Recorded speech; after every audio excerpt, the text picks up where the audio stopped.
Hello friends, welcome to my YouTube channel strength of equity family में आप सभी का स्वागत है। आज का वीडियो में हम टॉप 3 बेस्ट 3 ईटीएफ के बारे में डिस्कस करेंगे एंड जिसमें इन्वेस्ट करके लॉन्ग टर्म में आप एक मल्टीफोल्ड रिटर्न जनरेट कर सकते हैं। पहला ईटीएफ है Nifty 20 ETF and Nifty 20 ETF Nifty 50 index को फॉलो करता है एंड निफ्टी 50 इंडेक्स में जितने भी स्टॉक है सभी स्टॉक में इंडेक्स के वेटेज के हिसाब से निफ्टी 20 ईटीएफ में इन्वेस्ट होता है एंड निफ्टी 20 ईटीएफ आप स्टॉक के जैसे ही डीमेट अकाउंट के थ्रू बाय कर सकते हैं एंड लॉन्ग टर्म के लिए उसको होल्ड कर सकते हैं। एंड निफ्टी 20 ईटीएफ का अगर आप एक शेयर बाय करते हैं, एक यूनिट अगर आप बाय करते हैं, इन्वेस्ट करते हैं, तो आपका जो इन्वेस्टमेंट अमाउंट रहेगा ना वो ये सभी स्टॉक में जो निफ्टी 50 में जो स्टॉक है ना आप यहाँ पे देख पाएंगे Reliance, HDFC bank, ICICI bank, Infosys, TCS, ITC, axis bank, तो इसका जो वेटेज है ना उसके हिसाब से आपका निफ्टी 20 ईटीएफ में इन्वेस्ट हो जाएगा। सपोज अभी आप मान लीजिए निफ्टी 20 ईटीएफ का प्राइस है 180 रुपीज़ एंड रिलायंस का जो वेटेज है वो लगभग 10% के आसपास है, तो आपका 180 का 10% कितना होता है, 18 रुपीज़ होता है। तो 18 रुपीज़ आपका रिलायंस में इन्वेस्ट हो जाएगा। एंड देखिए एचडीएफसी बैंक का क्या है 8.5%, तो 180 का 8.5% आपका एचडीएफसी बैंक में इन्वेस्ट हो जाएगा। बाद में अगर आप टीसीएस का देखेंगे तो यहाँ पे कितना है 4.24%, तो आपका जो 1 यूनिट का जितना प्राइस है 180 रुपीज़, तो उसका 4.24% आपका टीसीएस में इन्वेस्ट हो जाएगा। तो ऐसे आप देख पाएंगे यहाँ पे टॉप 50 कंपनीज आप देख पाएंगे निफ्टी 50 में जितने भी स्टॉक है वो सभी इसमें वेटेज के हिसाब से आपका इन्वेस्ट हो जाएगा। देखिए आप बीपीसीएल का वेटेज अभी बहुत कम है 0.39%, तो आपका जो 180 का 0.39% जितना होगा ना उतना आपका बीपीसीएल में इन्वेस्ट हो जाएगा। एंड निफ्टी 20 ईटीएफ का करेंट प्राइस है 188 के आसपास एंड यहाँ पे अभी देखेंगे जैसे हमने डिस्कस किया निफ्टी 50 का जो ट्रैकिंग है वो निफ्टी 50 इंडेक्स को ट्रैक करता है एंड निफ्टी 50 से निफ्टी 20 प्राइस कैसे डिराइव होता है उसके लिए आप मेरा प्रीवियस वीडियो देख सकते हैं, लिंक आपके रेफरेंस के लिए मैं डिस्क्रिप्शन में रख दूंगा। एंड देखिए अगर आप रिटर्न देखेंगे ना तो मैंने यहाँ पे मैक्सिमम पे क्लिक किया तो आपको पूरा चार्ट दिखेगा। जब से ये लॉन्च हुआ था निफ्टी 20 ईटीएफ तब से लेके अभी का आपको चार्ट दिखेगा। तो देखिए 2002 में ये हुआ था, लॉन्च हुआ था एंड तब प्राइस था 10.92 के आसपास एंड अभी करेंट प्राइस चल रहा है 188 के आसपास एंड हाई फॉर्मेशन क्या था 223 के आसपास।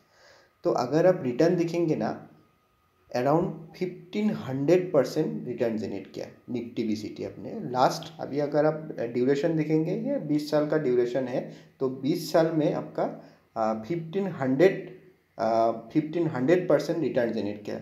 मतलब अगर आपने 10,000 इन्वेस्ट किया निफ्टी 20 ईटीएफ में 2002 में, तो अभी तक आपका जो अमाउंट है ना वो 1.5 लाख के आसपास हो गया होता। एंड आप सभी को पता ही है कि ईटीएफ में इन्वेस्ट करना बहुत ही कम रिस्क है एंड मार्केट में जैसे कुछ फॉल होता है, मार्केट में कुछ सेलिंग प्रेशर आता है, वो टाइम पे आपको आपका रिस्क प्रोफाइल के हिसाब से ईटीएफ में इन्वेस्ट करना है एंड उसको लॉन्ग टर्म के लिए होल्ड करना है।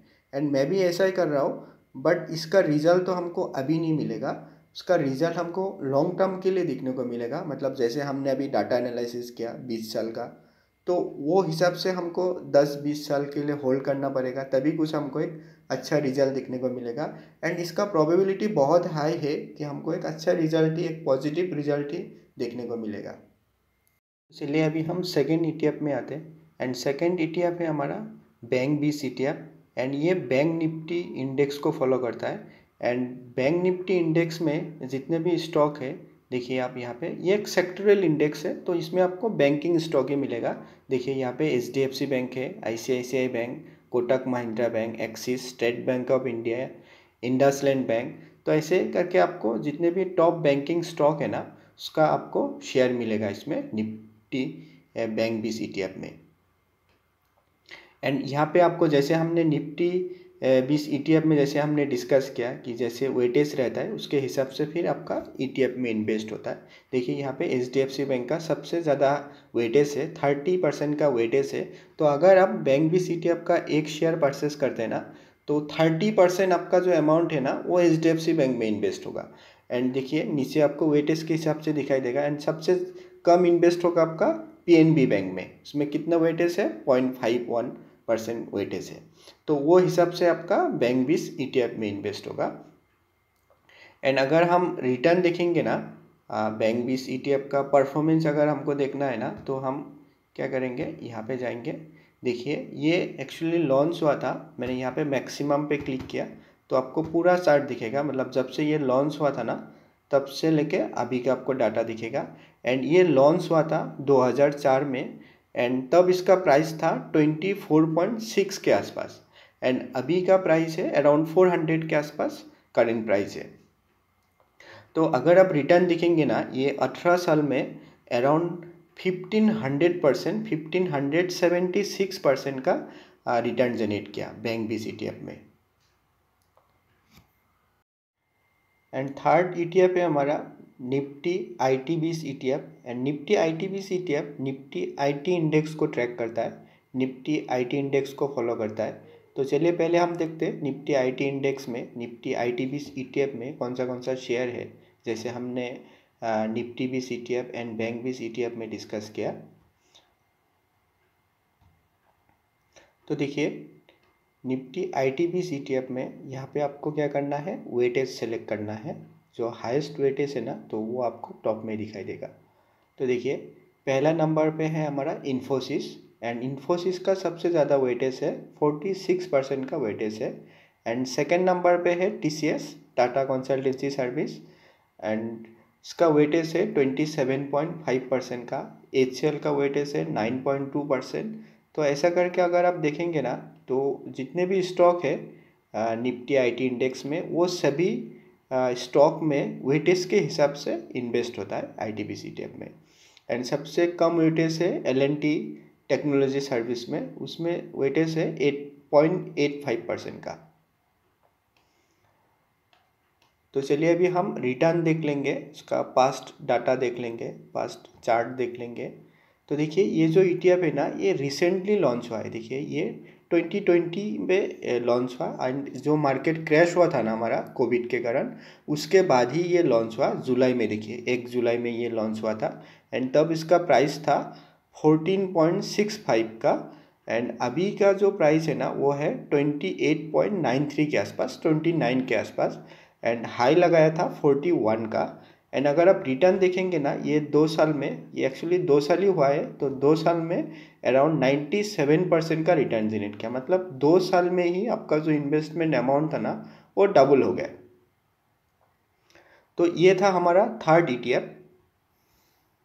तो हमारे एनालिसिस के हिसाब से ये तो हो गया बेस्ट 3 ETF जिसमें आप लॉन्ग टर्म के लिए इन्वेस्ट करके एक मल्टीपल रिटर्न जनरेट कर सकते हैं। तो पहला नंबर पे है हमारा Nifty 20 ETF, then second number पे है bank 20 ETF and third number पे है IT 20 ETF। एंड अगर आप ऐसा इन्वेस्टर है सिर्फ आप एक ही ETF में इन्वेस्ट करना चाहते हैं तो आपके लिए निफ्टी 20 ETF बेस्ट रहेगा, क्योंकि बैंक 20 ETF में जो टॉप बैंकिंग स्टॉक है उसका शेयर भी आपको निफ्टी 20 ETF में मिलेगा। एंड IT 20 ETF में जो टॉप टेक्नोलॉजी कंपनी है जैसे कि TCS, Infosys, HCL tech, Wipro, tech Mahindra, वो भी आपको निफ्टी 20 ETF में मिलेगा। तो अगर आप निफ्टी 20 ETF बाय करते हैं ना तो आपका पोर्टफोलियो मतलब हर तरफ से डाइवर्सिफाई हो जाता है, बैंकिंग IT सभी में डाइवर्सिफाई हो जाता है।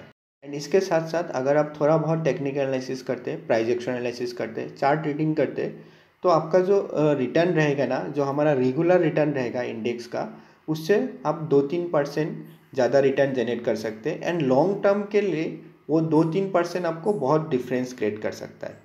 तो इसके साथ साथ अगर आप प्राइस एक्शन एनालिसिस करते हैं तो वो आपके लिए एक एडवांटेज रहेगा।